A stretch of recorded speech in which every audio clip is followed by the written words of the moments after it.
Welcome to Newsmax TV. I'm Kathleen Walter. With us today is a leading expert on national security and defense, Dr. James Carafano.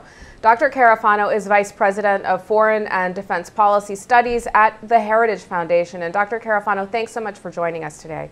It's good to be with you. Well, we learned this morning that North Korea has moved missiles onto launchers after moving these missiles into position in the east. What kind of destruction is this rogue nuclear state capable of?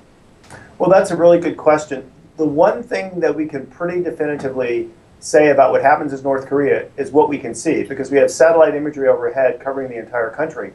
The North Koreans do this, and when the North Koreans do things on the ground, they know we're watching. So I think you have to take that into account when you see them make these kind of very overt moves.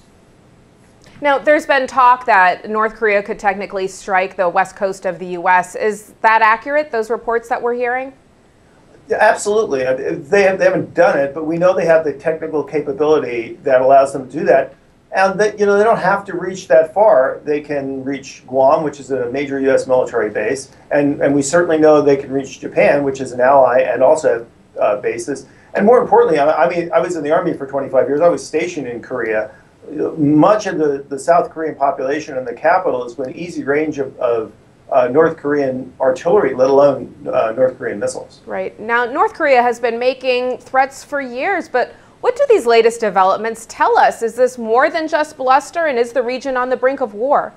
Well, I can absolutely tell you with 100% confidence that I have no... You want me to start over? Sure, go ahead.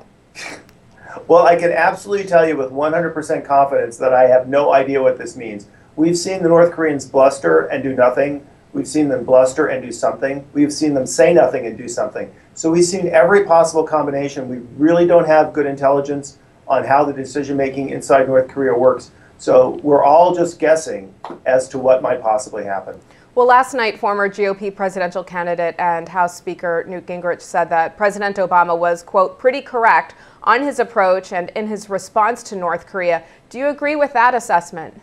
Well, I think it's absolutely right that we sent a very strong message to the North Koreans that we would protect ourselves and our allies. So deploying the B-2 bomber, absolutely the right move to do. F-22 aircraft, absolutely allows us to get anywhere in North Korean airspace. Missile defense systems, missile radars. These are all exactly the right things to do to demonstrate that we will defend ourselves. I find the great irony here is that these are often the systems that progressives want to cut and say we don't need, and they're relics of the Cold War. And yet, what is the first thing we send out of the box to demonstrate that we're really serious about defending ourselves? The very systems that they don't like. And the other great irony here is if you look at the president's just getting ready to put out his defense budget, if you run that defense budget out 10 years, I doubt that we'll be able to do these kinds of things 10 years from now to demonstrate our resolve. Okay, so what do you view as the potential red line that the North Koreans might cross that would require, say, a stronger response from the U.S.? And what does the U.S. have to do to defuse this situation? Well, I think the United States has done the right thing by demonstrating that they take these threats seriously. We've seen the North Koreans in the past do some pretty demonstrable and unforgivable things, including sinking a South Korean ship and artillery shelling South Korean territory.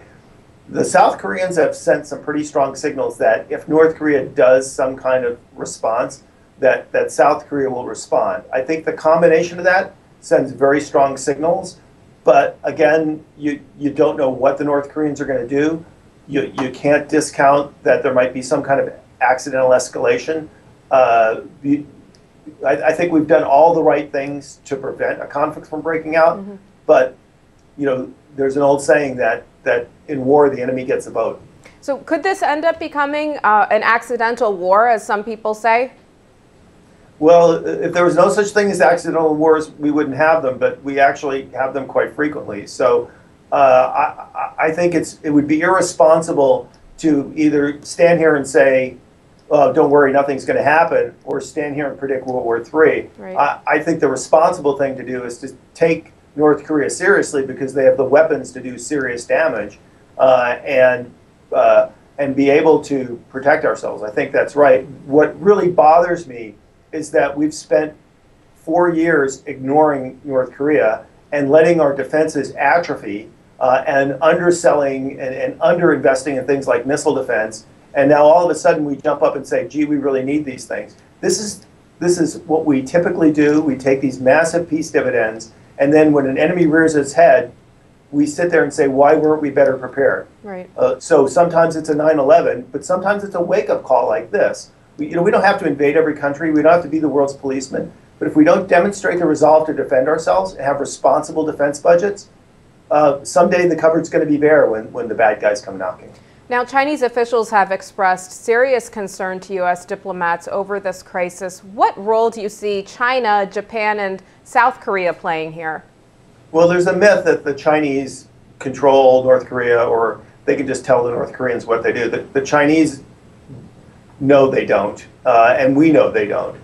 So China has influence over North Korea, but they cannot drive North Korean behavior, and they know that. So they have a limited capacity to diffuse this crisis, and it's dumb and stupid for the United States to go kind of begging China to help us, because the Chinese can't really do much for us other than kind of exploit us even us just asking them and making us, in a sense, not protect our own interests versus the Chinese.